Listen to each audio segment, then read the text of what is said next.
দর্শক, ইতিমধ্যে আপনারা জেনেছেন যে নেপালে একটি ভয়াবহ রক্তাক্ত অভ্যুত্থান ঘটেছে। সেখানে প্রেসিডেন্ট, প্রধানমন্ত্রী সবাই পদত্যাগ করেছেন। এখন নেপালে একটি অন্তর্বর্তী সরকার গঠিত হতে যাচ্ছে, অনেকটা বাংলাদেশের মতনই মনে হবে। সেখানে সুশীলা কার্কি ওনার নাম এসছেন। তিনি কে? এই নিয়ে একটি রিপোর্ট। তিনি দেশটির সাবেক প্রধান বিচারপতি।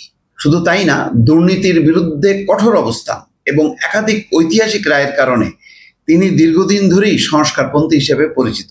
বিক্ষোভকারীদের পছন্দের প্রার্থী কার্কি ভারতের উত্তরপ্রদেশের বেনারস হিন্দু বিশ্ববিদ্যালয় থেকে পড়াশোনা করেছেন। তিনি নেপালের সুপ্রিম কোর্টের প্রথম এবং একমাত্র নারী প্রধান বিচারপতি ছিলেন। অবশ্য তরুণদের প্রথম পছন্দ ছিল কাঠমান্ডুর মেয়র, কিন্তু তিনি সাড়া দেননি।